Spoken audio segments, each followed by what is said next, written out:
and welcome back to Greg's Game Room. I hope this video finds you happy and healthy. Today let's continue our series of arcade games ported to the Atari 2600. If you like this video idea, please remember to click that like button down below. It only takes a second. And if you want to see more videos in this series, be sure to click subscribe and the bell to be notified of new videos. Thank you very much. Now let's get started. Our next game is Battlezone, which was developed by Ed Rotberg in 1980. It's a vector-based game where you destroy enemy tanks and UFOs.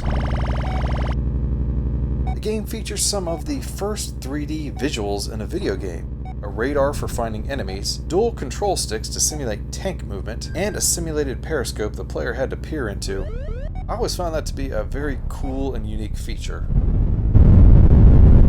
The 2600 version looks nothing like the arcade. Sure, you're still moving around to destroy tanks and UFOs, but it doesn't attempt to simulate the vector graphics. Instead, they're in color and actually look very nice. There's even a radar for enemy tracking.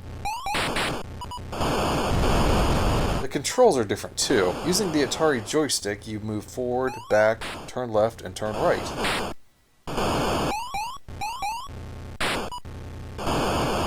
Overall, a very fun take on the original arcade game, even though it looks nothing like it.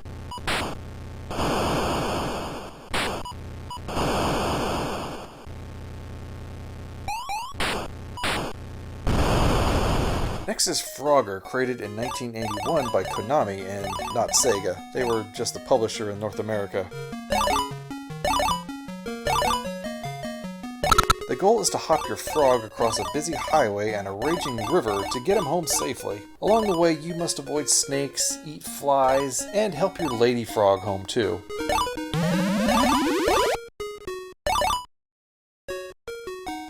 Definitely one of the most classic video games of all time.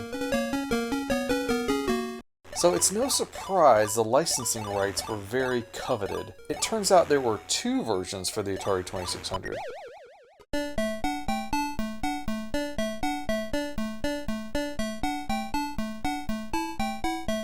First is the cartridge version by Parker Brothers. Graphically, it's rather plain. The turtles are ovals that turn white as they're going underwater. And there's no animation on your character, he just appears in the new location after you move. But the music is actually quite faithful to the arcade, and the gameplay is, it's good enough.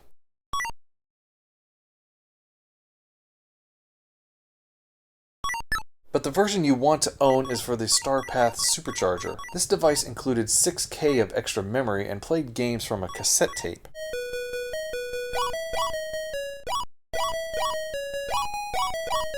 Because of that extra memory, this version of Frogger, titled the Official Frogger, is far more faithful to the original. There's more colors and more details, the turtles have actual diving animation, the wheels on some of the cars actually move, and there's music during the gameplay.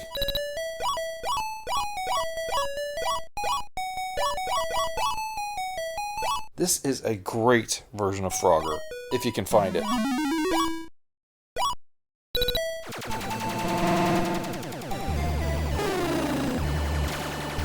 Next is Gyrus from 1983 by Konami, programmed by Toshiro Okamoto.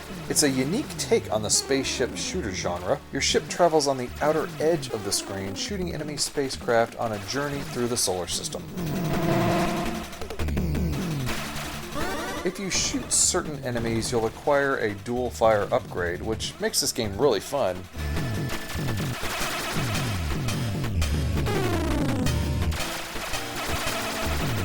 There are also bonus stages that get progressively harder as you get closer to Earth.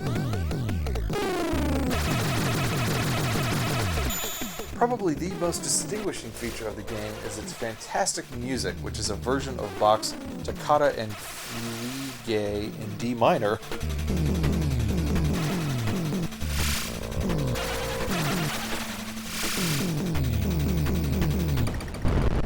Now the graphics are minimal for Gyrus since it's set against a backdrop of space, so you'd think the 2600 could do a pretty good version, but it falls pretty short. Again, this game was by Parker Brothers, who probably shouldn't have attempted this game. The sprites are blobs, there's no sound effects, only music, which, granted, is pretty good, but it does get repetitive. The gameplay itself is barely there, but hey, at least your ship rotates in a circle, which I guess that's a plus. I really wouldn't recommend Gyrus for the 2600. It's not really a very good game.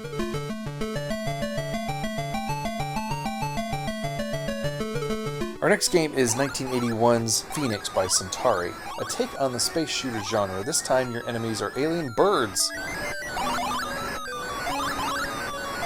You move your ship left and right, shooting eggs and birds and aliens. You have a shield that will protect you and will regenerate after a few moments. Round 1 and 2 are the small birds who explode in one hit, while rounds 3 and 4 are the larger birds who can lose a wing and still come at you. Round 5 is a boss fight with the alien spacecraft, which was rather unique back then. To me, the warbling sounds evoke that 1950s vibe of outer space films. One of the better space shooters of the early 80s. The 2600 version is surprisingly faithful. The birds are multicolored and nicely animated, as is your ship. The larger birds can be winged just like in the arcade.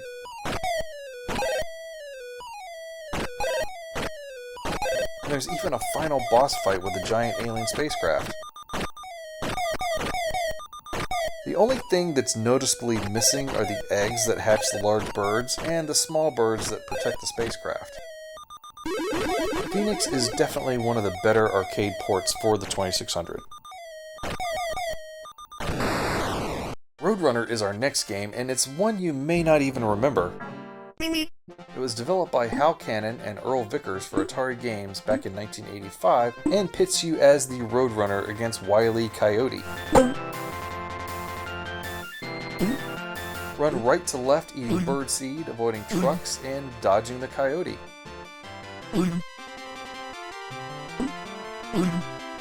Of course, the only way to avoid him is to make sure he gets clobbered by a truck, which is easier said than done.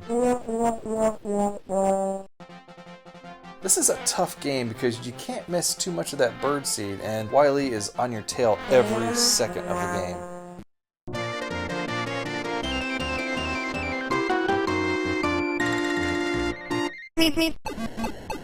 Bob Polero converted the arcade to the 2600 in 1989, and I think it's the superior version.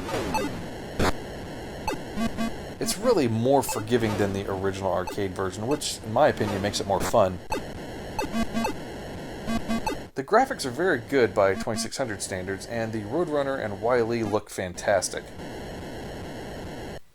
There's even a bit of faux parallax scrolling in the backgrounds. The sounds are decent, and I like Roadrunner's Beep Beep. The famous Looney Tunes theme is also represented nicely here. This is a great and somewhat rare game for the Atari 2600, so if you find it, you should probably get it. So there you have it, 5 more arcade ports for the Atari 2600. There's a lot more to come, so make sure you hit that like, subscribe, and the bell button to be notified of future videos. Thank you for watching, please stay safe and healthy, and we'll see you next time.